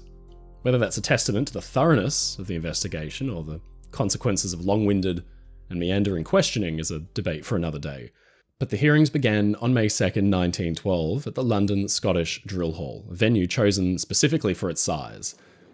Unfortunately, every word uttered in the cavernous room echoed and reverberated to the point where many in attendance complained that much of what was being said was completely inaudible. Despite even Lord Mersey himself in agreement that the venue was unsatisfactory for their purposes, the hearings wouldn't be moved to a new location until their second to last day. So Rufus Isaacs, the Attorney General for England and Wales, started off the hearings by presenting a comprehensive list of 26 questions that the inquiry wanted to answer. They covered everything from Titanic's installed safety equipment, like the lifeboats and their testing, to the ship's wireless communication capabilities, her overall design and accessibility, and of course, the protocols surrounding the evacuation on the night of the sinking. The hope was that by answering these questions, the court could paint a clearer picture of the ill-fated maiden voyage and better understand the reasons behind the loss of the ship. They accepted the questions, and with the last formalities in place, the investigation could officially get underway. The first day of testimony saw two rather unexpected men called to give their version of events: lookout Archie Jewell, who hadn't even been on watch when Titanic hit the iceberg, and sailor Joseph Scarrett. In fact, those first few days focused mainly on Titanic's lower decks, with fireman George Beauchamp and Frederick Barrett called on day 3. Clearly, Mersey and the panel wanted to establish a clear understanding of exactly what had happened to Titanic when it hit the berg. When the court adjourned for the weekend, Lord Mersey and the others toured Olympic, Titanic's near-identical sister ship, to better understand the layout, the safety equipment, and the construction. In their mind's eye, it placed them right there on the night of Titanic's sinking. Of particular interest was the Marconi wireless set. The operator even called up Cape Ushant station in France for a demo. Back at the Scottish Drill Hall, and leading stoker Barrett painted a compelling picture. Down in the dimly lit boiler rooms, the red light on the stoking indicator flashing red in the middle of his watch, before the furnace dampers could even be shut, came the grinding impact and the rush of water, 2 feet above the deck plates. Even this formal inquiry wasn't without its moments of levity, though. Where did the water come from? Asked the Solicitor General, John Simon, who represented the Board of Trade. Well, came Barrett's reply, out of the sea, I expect. So concerned was the Board of Inquiry with the impact that the first week was almost entirely devoted to what had happened down below the waterline, having witnesses specify where they saw water entering the ship and cross-referencing with the enormous half-model of Titanic installed at the hull for demonstration purposes. But who the board really wanted to speak with were the ship's officers, but by the end of the first week, they were still on a ship on their way over to Britain. On the third full day of the hearings, Quartermaster Hitchens was called to testify. As the man quite literally behind the wheel at the moment Titanic collided with the iceberg, his testimony was deeply important. But the line of questioning taken with Hitchens highlighted one of the British inquiry's huge flaws. Like many ships of the day, Titanic's wheelhouse was completely closed off and darkened by blinds at night time. The quartermaster, the man at the ship's wheel, simply responded only to verbal commands from the officers of the watch outside. It meant that Hitchens had a unique perspective of the disaster in that, despite being at the helm at the time of the collision, he couldn't see anything of the outside world. He indicated as much early on in his testimony, when he was asked by Lord Mersey, was the speed altered before the collision? To which Hitchens said, well, the crash came immediately. I know it did. Had the speed been altered before? Mersey continued. No, I could not say, my lord, because I could not see the officer on the bridge. I'm in the wheelhouse. I cannot see anything, only my compass. But despite this, he continued to be pressed on this point when he was questioned by Attorney General Sir Rufus Isaacs, who asked Hitchens, while you were remaining at the wheel until 12:23, could you see what was going on board the vessel? Hitchens, I could not see anything. Later in the same questioning, Isaacs again pressed the issue, could you see the watertight doors being closed? Hitchens, I could not see anything but my compass. Isaacs again, where you were not able to see it? Hitchens, no. And again, when questioned by Sir Robert Finlay, representing the White Star Line, could you see ahead at all through the wheelhouse? I could not see anything. You would not be able to see the iceberg, even if it had been quite clear, is that what you mean? No, I could not see it. On no account whatever could I see it. This type of repetitive questioning seemed to plague the entire inquiry, with witnesses asked to recount the same information over and over to one official after another. It resulted in a kind of endless bureaucratic line of interrogation that saw inane questions asked again and again that seemed to dance around the point rather than striking right to the heart of it.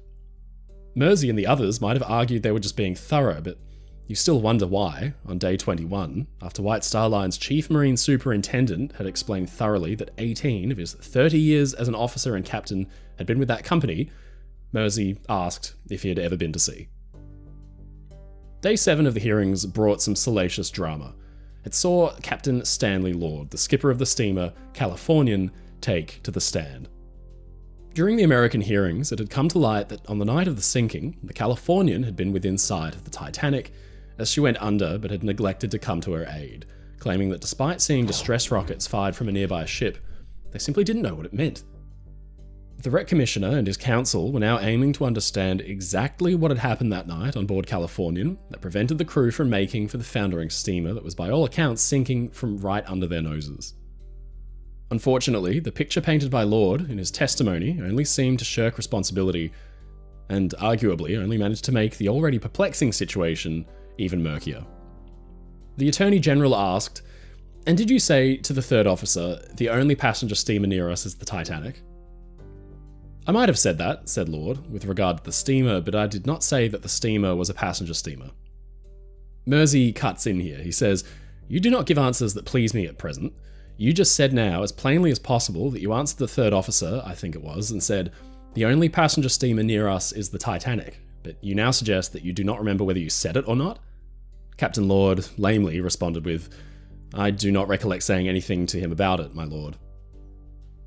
While the captain admitted to being in the vicinity of Titanic and spotting a ship in the distance sending up rockets, he still denied that this ship could have been the sinking Titanic. The Attorney General asked, we know from the evidence in this case that the Titanic did send up rockets for some considerable time. Lord says yes. So as far as I understand from you, you do not know of any other steamer which on that night and about this time sent up rockets? I do not.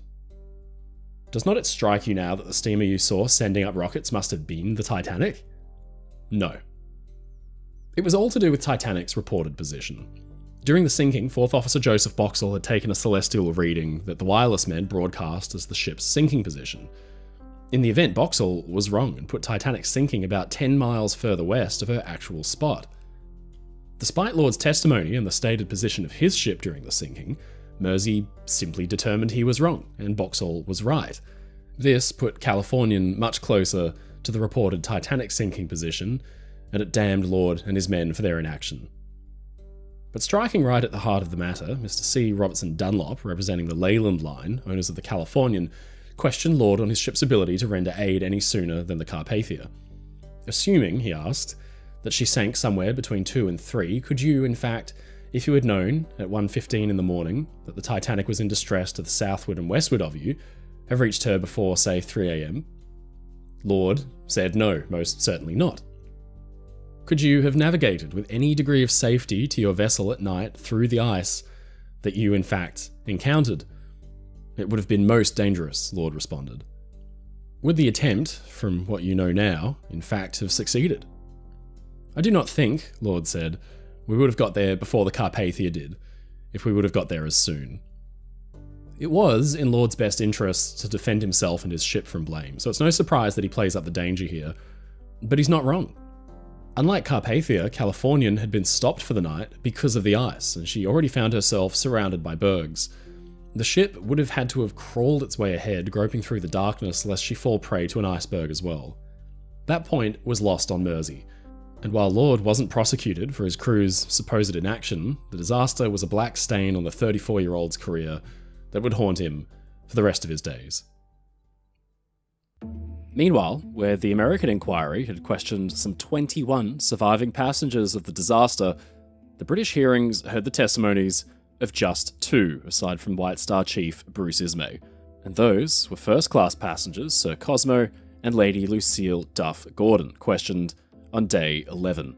The couple had famously escaped in Lifeboat number 1, one of the ship's small emergency cutters, which was lowered away with just 12 people aboard, despite having capacity for 40.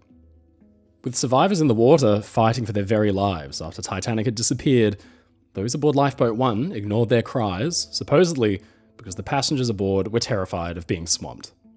Rumours began to spread in the wake of the disaster that the inaction was also thanks to a bribe of £5, around £730 today, almost $1,000 offered by Sir Cosmo Duff Gordon to the sailors manning the lifeboat on the condition that they declined to return to try to rescue anybody. At the inquiry, he faced the Attorney General, who asked, "I must ask you about the money. Had you made any promise of a present to the men in the boat?" Duff Gordon said, "Yes, I did." "Will you tell us about that?" Duff Gordon explained, "There was a man sitting next to me, and of course in the dark I could see nothing of him. I never did see him, and I do not yet know who he is. He said to me, 'I suppose you have lost everything,' and I said, 'Of course.' He says, 'But you can get some more,' and I said, 'Yes.' 'Well,' he said, 'we've lost all our kit, and the company won't give us any more. And what's more, our pay stops from tonight. All they will do is send us back to London.' So I said to them, 'You fellows need not worry about that. I'll give you a £5 each to start a new kit.' That," he said, "is the whole of that £5 note story." Clement Edwards, representing the Dock Labourers Union, examined Sir Duff Gordon and attempted to understand why exactly those aboard Lifeboat 1 declined to aid survivors in the water, but failed to come up with a satisfactory answer. "Do you think," he asked, "it was natural then not to think of rescuing those people who were drowning?" "It's a difficult question to answer," Duff Gordon said, "if you put it like that. At the time, I saw no possibility. I thought there was no possibility of doing so." Edwards pressed him. "I will put it this way. Do you still think that it was natural not to think about going back and saving some of those people?" "I think it was still natural," Duff Gordon said, "but I concede that it would have been a very splendid thing if it could have been done." The uncomfortable truth was that more first-class men had survived than third-class children. The Duff Gordon's reputation never recovered, and the questions about the supposed bribery loomed large. It was a mystery the inquiry never quite got to the bottom of. But just why a civilian passenger was being grilled about why his boat did not return is, in itself, a bit of a mystery too, considering Duff Gordon was not an employee of the shipping line nor actually in charge of the lifeboat. The whole thing smacked of theatre. With the inquiry now stretching into its second week, the first of the ship's surviving officers had arrived. He was the most senior, Charles Lightoller, the second officer, and he was finally called to testify. What resulted was a brutal barrage spanning around 2,000 questions over the course of 2 days, with Lightoller's testimony filling the entirety of day 12 by itself. Later, Lightoller would write of the experience, "I know when it was all over, I felt more like a legal doormat than a mailboat officer, and I don't blame him one bit." Lightoller was questioned on every move he made throughout the night of the sinking, from his brief conversation with Captain Smith on the bridge regarding visibility prior to the collision, to the loading and lowering of the lifeboats, to his rescue on Carpathia after braving the elements, balanced on top of an overturned collapsible throughout the entire night. Most interesting of all was Lightoller's adamant claim the Titanic could not possibly have split in two, despite what was reported by other survivors. The Solicitor General asked him, "I do not know whether you can help us at all in describing what happened to the ship. You were engaged and had other things to think about, but what did happen to the ship? Can you tell us at all?" Lightoller knew what he was getting at. "Are you referring to the reports of the ship breaking in two?" "Yes," answered the Solicitor General. "It is utterly untrue," Lightoller said. "The ship did not, and could not, have broken in two." Later, as the 2-day bombardment was coming to a close, Mersey himself offered Lightoller an opportunity to revise his statement, but instead he doubled down. "It is suggested," Mersey said, "that perhaps you, being in the water, would not see that righting of the after part of the ship at all, and that you possibly only saw her after she had got in that position and was going down." Lightoller refused to budge. "I should not think, after once she had shown a tendency to break and was weakened, she would ever have the strength to right again." Mersey said, "You do not give credit to those witnesses who say that the after part of the ship, having once been up in the air, righted itself?" "No, my lord," he answered. "I do not." On the topic of Stanley Lord and his claim that he had mistaken Titanic's distress rockets for company signals, Lightoller was quick to dismiss this as highly improbable. The Solicitor General asked him, "If you had seen those signals, like those sent up from another ship, would you have known for certain what they were?" "I would have seen them and known immediately," Lightoller said. "We've heard something about company signals," the Solicitor General pressed. "Do they resemble those at all?" "In no way, to my knowledge," answered Lightoller. The officer was heavily criticised for his actions during the evacuation, having reportedly stuck to a strict women and children only policy rather than women and children first, resulting in many of his lifeboats being lowered away with sometimes half as many passengers as the boats were rated to carry. When questioned by Solicitor General Sir John Simon on why those lifeboats were lowered with so few passengers, Lightoller explained that the fully loaded boats being lowered from the 60-foot height might compromise the integrity of the boats, causing them to buckle. Lightoller explained that he had planned instead to lower the boats partially full, only as far as the gangway doors located down the ship's side where more passengers could be safely loaded in. "Here is a boat with only 42 people in it," the Solicitor General asked. "And when it's waterborne, everybody agrees it would safely carry more then?" "Yes," answered Lightoller. "Did you give any orders with the object of getting more people into it when it was in the water?" "Yes, I see what you're alluding to now," Lightoller said. "The gangway doors. I'd already sent the boatswain and 6 men and told the boatswain to go down below and take some men with him and open the gangway doors with the intention of sending the boats to the doors to be filled up. So with those considerations in mind, I certainly should not have sent the boats away." The plan was, of course, unsuccessful. The boatswain and his mates were never seen again. Mersey was quick to point out a fundamental flaw in Lightoller's reasoning on the night.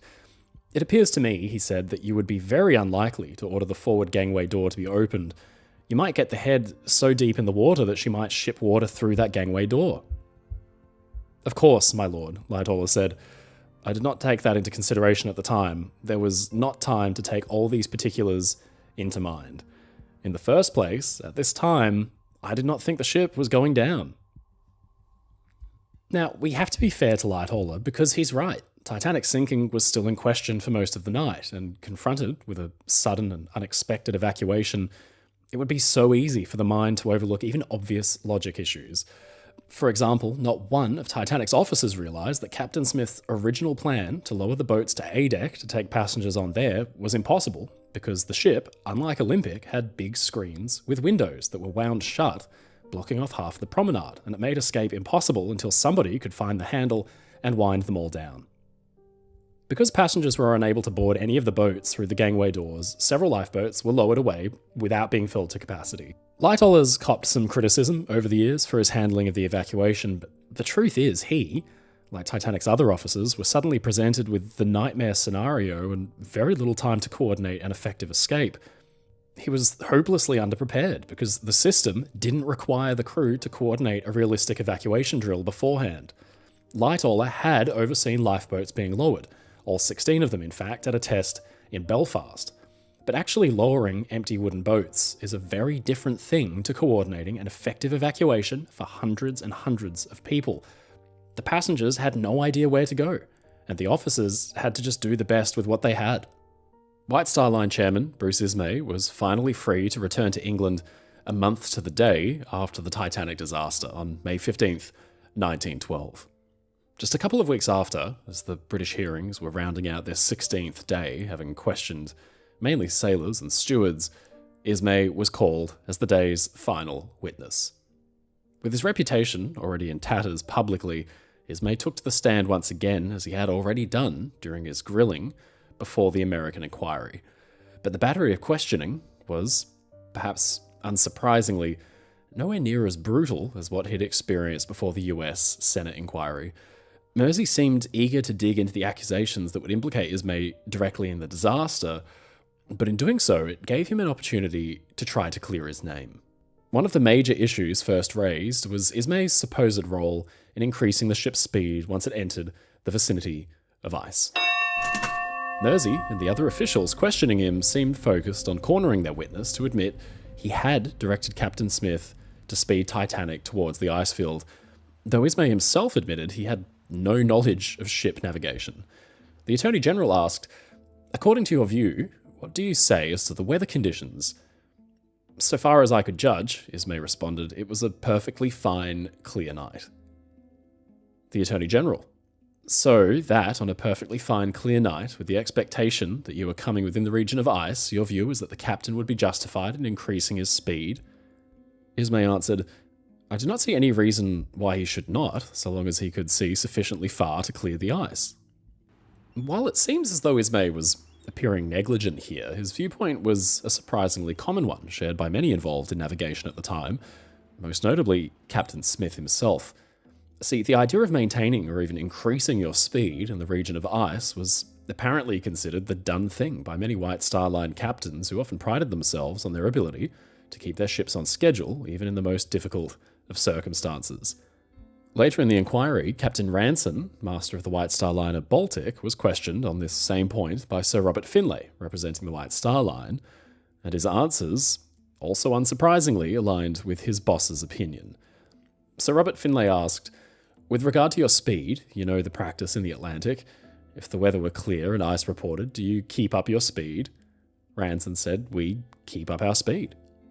Finlay, "Is that your invariable practice?" Ranson, "It has always been my practice."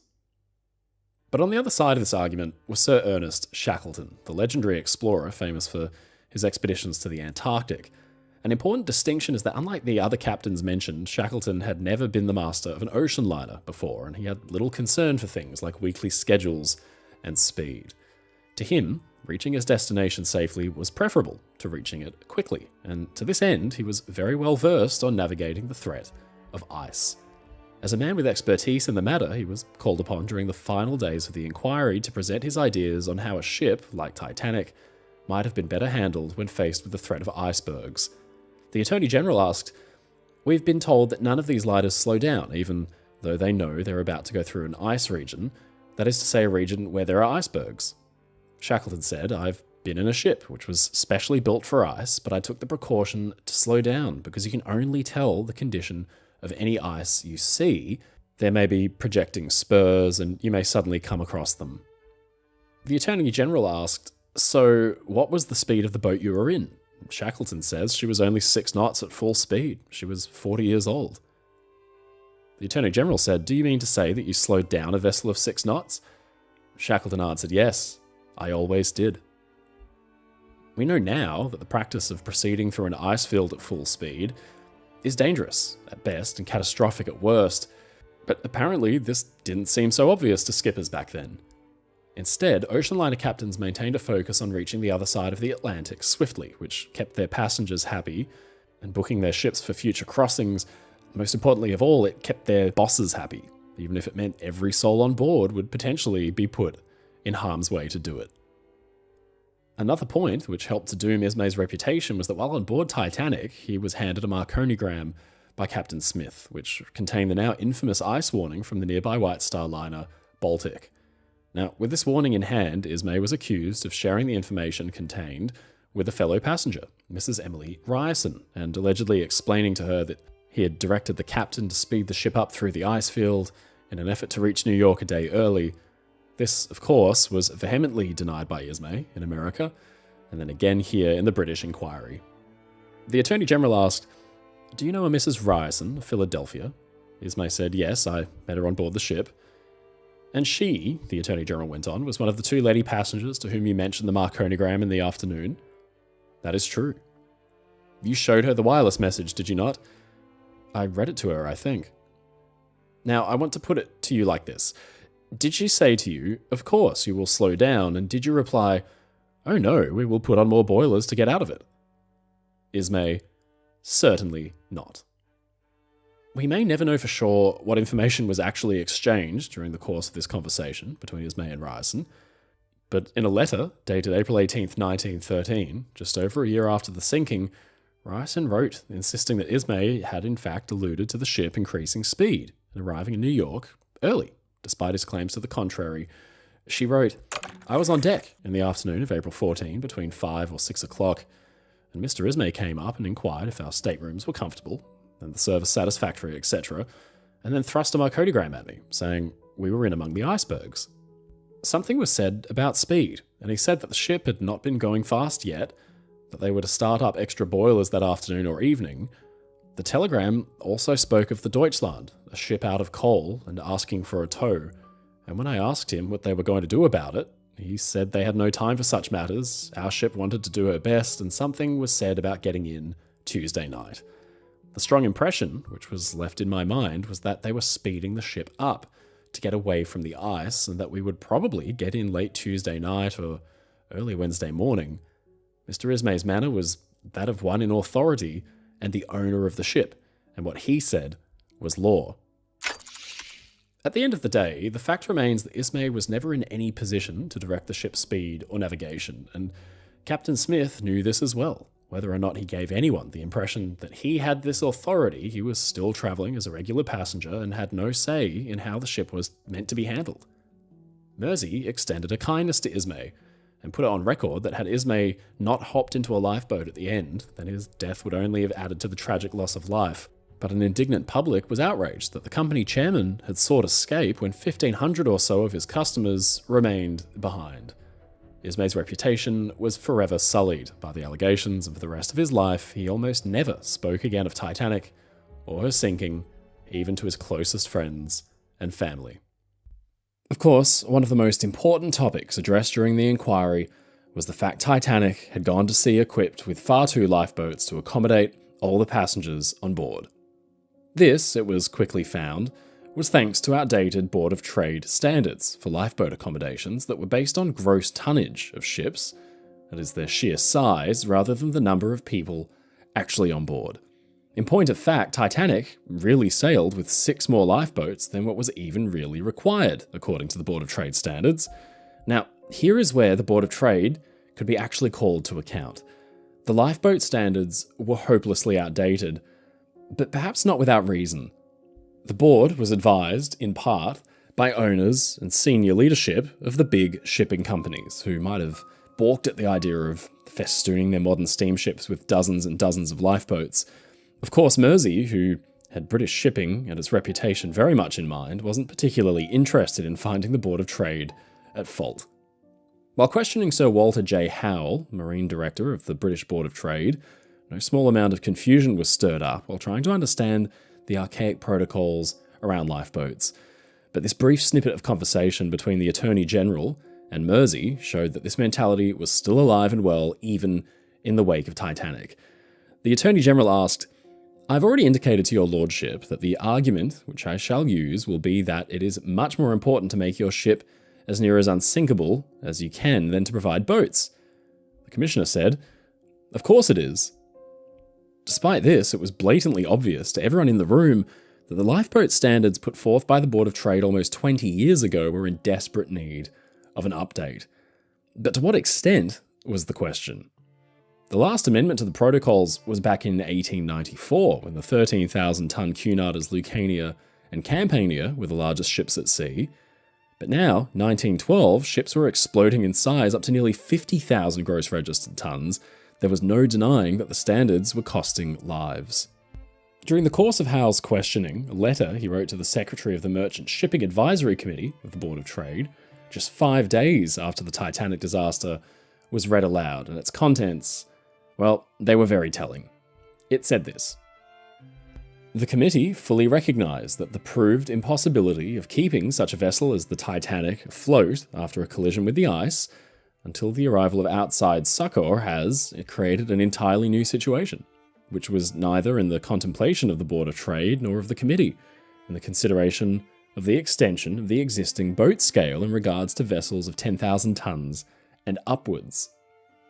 It seemed that as ships grew in size, so did the apparent belief that they were also becoming more and more unsinkable, to the point that it seemed almost silly to equip them with any more lifeboats than what was found on ships 5 times smaller and almost 20 years older. It seems like excuse-making, and hindsight is, as they say, 2020. But how could some of the greatest minds in shipping not have foreseen a scenario just like this? Some did. Designers like Axel Wellen, who engineered the davits specifically to take on 2 rows of boats. Then there was even Titanic's own designers, especially the likes of Alexander Carlisle. Mersey grilled him about the number of boats Titanic carried and uncovered a shocking revelation. Mersey asked, "Did you think there ought to be 64? And Carlisle, "I thought there ought to be 3 on each set of davits." "How many would that make altogether?" Mersey asked. 48 boats, Carlisle said. Mersey asked, "You thought there ought to be 48? Carlisle simply said, "Yes."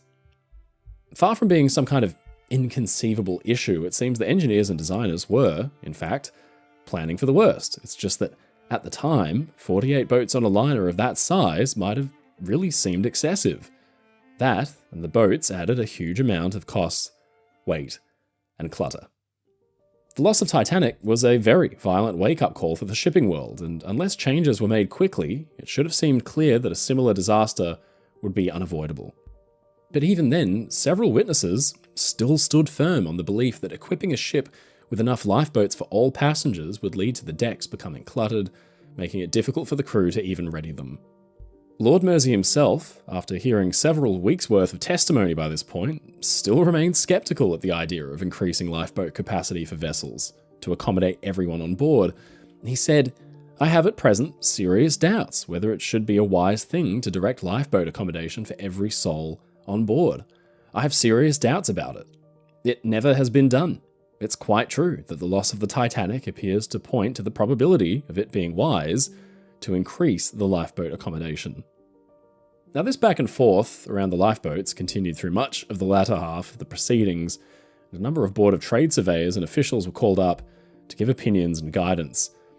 Everyone seemed to agree that more lifeboats were the obvious recommendation, but most of them actually stopped short of recommending lifeboats for everybody on board. On July 3rd, 1912, the final report of the Wreck Commissioner's inquiry into the loss of Titanic was handed down.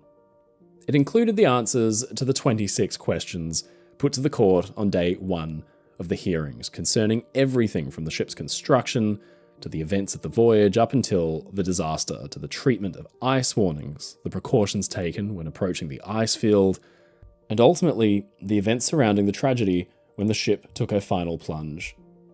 Among the answers to those 26 questions, it was found that Titanic's speed, around 22 knots, approaching the ice field, was in fact excessive, given the warnings that had been received.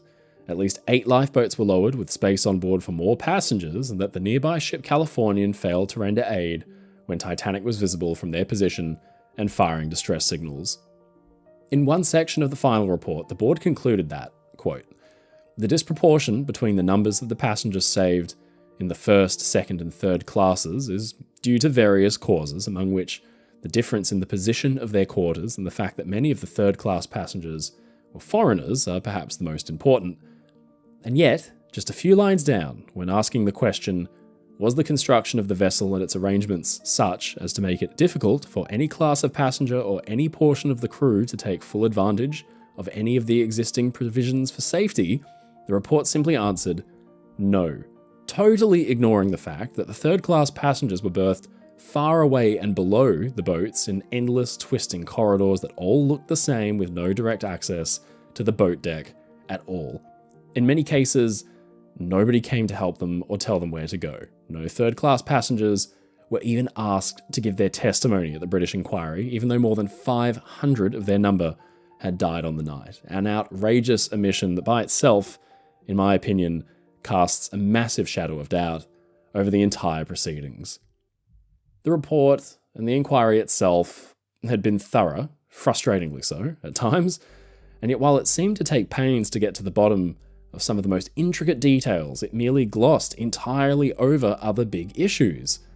Conflicting evidence from firemen and stokers that painted very different pictures of the amount of water actually flowing into the boiler rooms. Then there was the obvious difference in positions given out of Titanic's final resting place. The fact that many saw the ship break apart in her final moments. None of it was given much credence at all.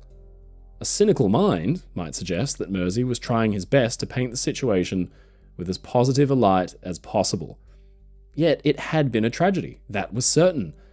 But it was a story of outdated regulations and mere oversight, absolutely not an indictment on British shipbuilding itself. The question of why Titanic's watertight bulkheads only rose slightly above the waterline and not all the way up the hull as they had on the great ship Great Eastern over half a century earlier wasn't really considered either. Still, like in the American hearings, there came a set of recommendations for much-needed updates to the board's protocols. It was suggested that changes be made to the height of the watertight bulkheads, and it was also recommended that more care should be taken with regard to those consistent boat drills, and that the drills should be manned appropriately by members of the crew, that ships should follow more careful navigational steps when encountering ice, and that 24/7 wireless communication should be made available on all ships while at sea. Now, none of that is much of a surprise. The most major consideration seemed to be with regard to the lifeboats. It had been that hot-button issue during the testimony phase of the hearings, and while many witnesses who were questioned, and Lord Mersey himself initially stood firm in the belief that having ample lifeboats for all passengers was unnecessary, even in the wake of the disaster, the final report relented and included recommendations that the accommodation should be sufficient for all persons on board, with, however, the qualification that in special cases where, in the opinion of the Board of Trade, such provision is impracticable, the requirements may be modified as the board may think right. So, Mersey and the others got their little caveat in, that and the provision of lifeboat and raft accommodation on board such ships should be based on the number of persons intended to be carried in the ship, and not upon tonnage. This seems frustratingly obvious today. A 20,000-ton tanker with 20 people on board doesn't need as many lifeboats as a 20,000-ton liner with 1,500, but as we've seen, change didn't tend to come easily at this point in history.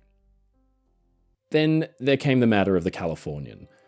Remember that over the course of both the American and British inquiries, Captain Lord had maintained that the vessel he spotted nearby was too small to be Titanic.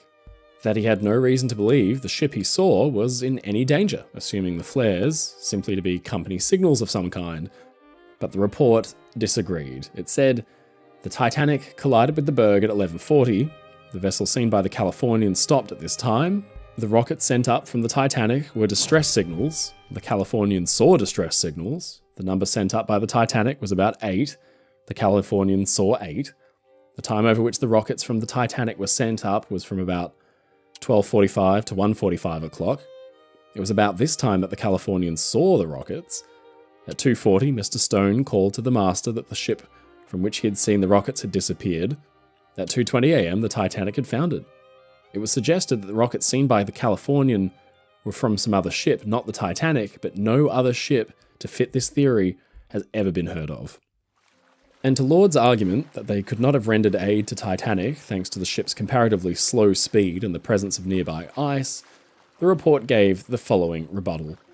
When she first saw the rockets, it said, the Californian could have pushed through the ice to open water without any serious risk and so to have come to the assistance of the Titanic. Had she done so, she might have saved many, if not all, of the lives that were lost. That was a damning final note, and probably a deeply unfair one. To suggest that Californian could definitely have pushed through ice to the open water is an incredible leap in logic, and well into the hypothetical. A very important note was made around Captain Smith's failing to slow the Titanic down as it approached the ice field, despite having received multiple ice warnings throughout the day. Now, this was a point of debate throughout the duration of questioning, as others with decades' experience as masters and officers, like Captain Ranson of the Baltic, agreed with Smith's decision to maintain speed despite the danger of ice. But the Wreck Commissioner's view was rightfully at odds with the practice, and the final report stated that the question is, what ought the master to have done? Why then did the master persevere in his course and maintain his speed? The answer is to be found in the evidence. It was shown that for many years past, indeed for a quarter of a century or more, the practice of liners using this track when in the vicinity of ice at night had been in clear weather to keep the course, to maintain the speed, and to trust to a sharp lookout to enable them to avoid the danger. This practice, it was said, had been justified by experience. I accept the evidence as to the practice and as to the immunity from casualties which is said to have been accompanied by it, but the event has proved the practice to be bad.